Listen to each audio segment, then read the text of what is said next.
still just like, you know, dead flat if I want to do something else with this.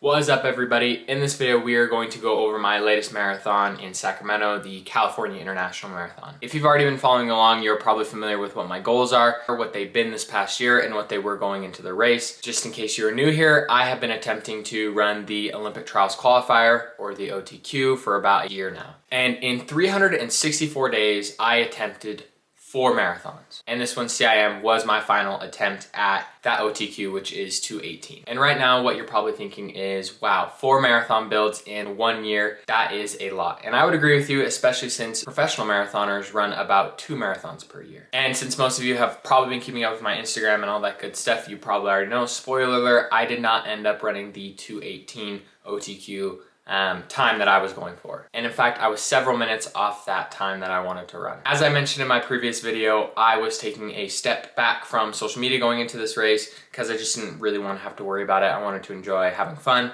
hanging out with my friends who were also going for the OTQ there, and kind of just being present and in the moment with everything I was doing. Luckily though, my wife was there and she tried to get as much, you know, pre-race and race footage as best she could without, you know, me actually having to think about it. And let's just do a quick recap to set the scene before CIM.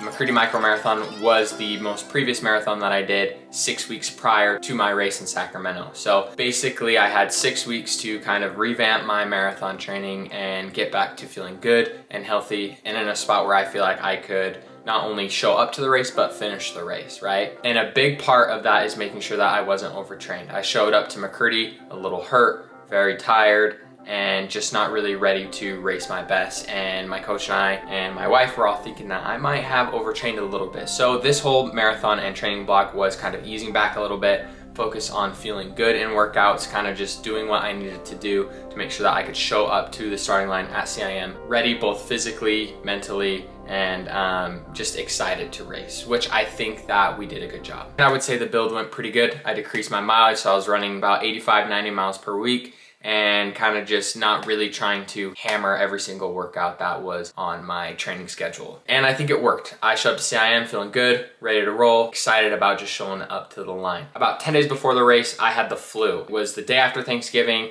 I was in bed with fever and chills. Luckily, we were about 10 days out, and I knew that 10 days was plenty enough time to kind of kick an illness and get over it and get feeling back to normal, especially if you focus on recovery, sleeping, and all that good stuff, nutrition.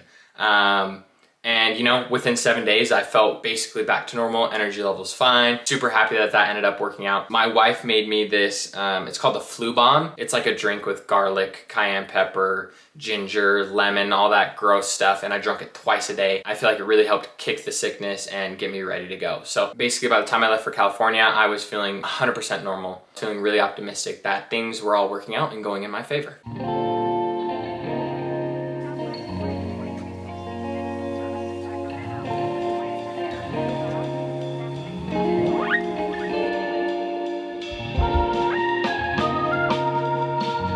What could you do in a mile right now? 4:15. Yeah, probably be a little off. I'd probably run like 4:18.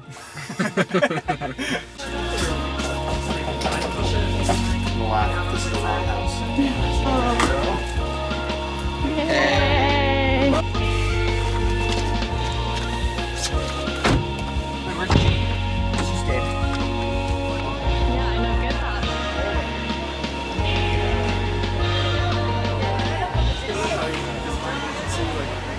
How does it compare to last year?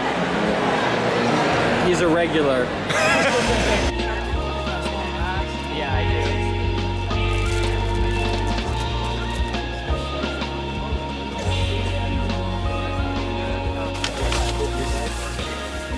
I hope I nailed it. I hope I didn't mess up. But Are you guys the Woods Run?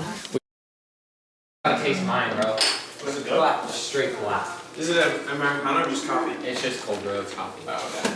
Focus. Okay. How you guys feeling? I'm ready. Let's go. Be ready. Be ready.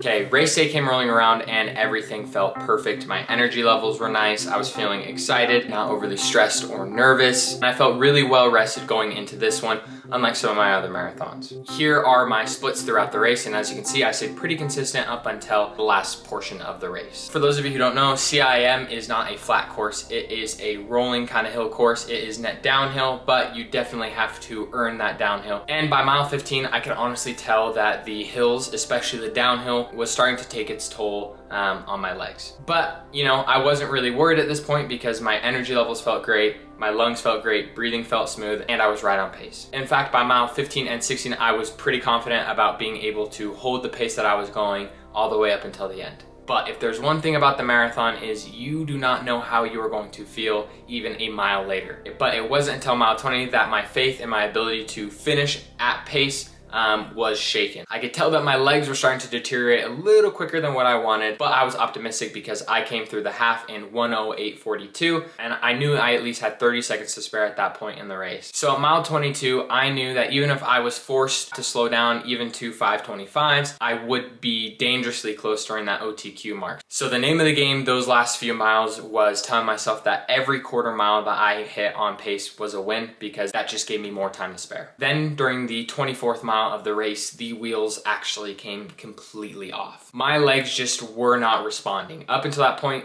I could feel the pain. If I had to describe what the last 6 miles of that race felt like, I would describe it as walking on a tightrope. It felt like one wrong step, too fast of a pace change, or even another hill would put my legs completely over the edge. My breathing and my energy levels felt fine. I really felt like I did a really good job with nutrition and all that kind of stuff. During those last 2 miles, the longest 2 miles of my life, I ended up adding about 7 minutes to my time and ended up finishing in like a 2:25:11. Now, yes, this does suck because I didn't run anywhere close to what I wanted.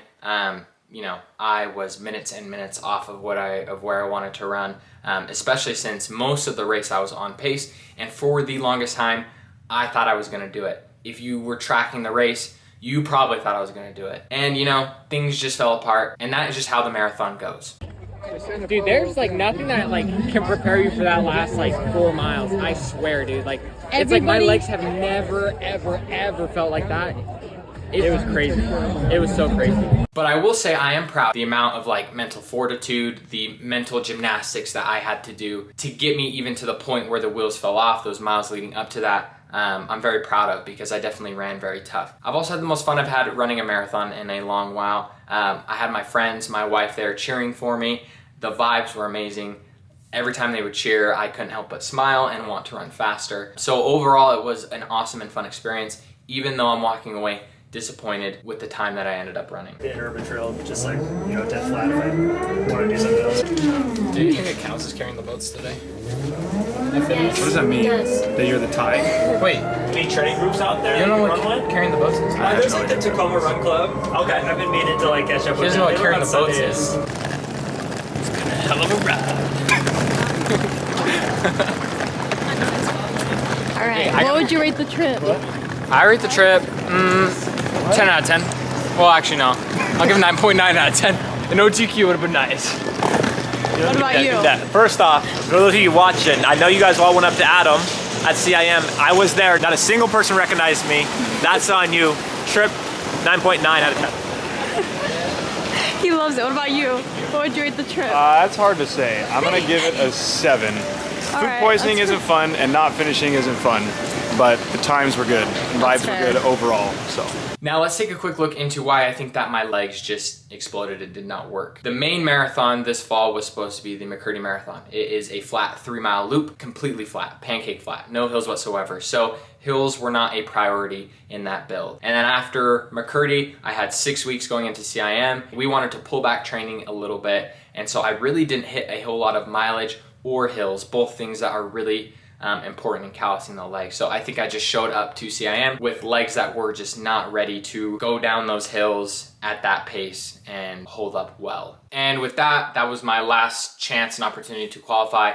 So now it's kind of the end of an era. No more OTQ 10, no more that kind of stuff for now. And you know, I think that's a good thing. This is just my first year of marathoning, and in that first year, I have made a lot of rookie mistakes, but I've also learned a ton. There's a power in calling your shots. There's a power in saying your goals. There's a power in writing them down, and there's a power in truly believing in your goals. You know, may not happen today, may not happen tomorrow. It might not even happen in the year that you want it to happen, but if you keep going, I do think good things will show up. My whole running career has basically been me just setting big goal after big goal after big goal. And sometimes I'd hit them, other times I wouldn't. But me setting those big goals, I really do think have got me to where I am today. In that aspect, I'm not gonna change anything. I'm gonna keep believing in myself. I'm gonna keep on working hard, and we're gonna see where this takes me. So with that being said, I am happy to announce that I will be running my next marathon in January of 2024. Nope, just kidding. I'm going to be taking a break from running. I'm gonna let my body recuperate. As I said before, 4 marathon builds in a year is a lot, and anyone who's prepared for a marathon or a big race like this, you know that there's a toll. There's a physical, mental, and emotional toll that comes with building into these big races. And I think that I kind of put my overall health at jeopardy to just show up to these races. And so I'm going to be recuperating. I'm going to let my body heal, get my body right. The main goal for the next couple months, strength train, get my body stronger, get my legs stronger, get some of that power back that I've been missing from my track and field days. Probably do some track races, you know. Maybe I will go back to steeplechase or try and break 14 minutes in the 5K, or even debut in a track 10K. Then in the summer, I'll probably hop in the road circuit, and then, you know, we'll build for a marathon shortly after. But things are subject to change. Who knows what opportunities might present themselves. For right now, I'm just going to enjoy not having to do anything. So for those of you who have been following along on my OTQ journey, thank you guys seriously for watching. I appreciate all the support, all the love that I was shown out there at CIM on the course and afterwards. It meant a lot to me. Really appreciate it. If you want to support me, if you like what I'm doing, like, share, subscribe. It means a lot. So yeah, thank you guys for watching.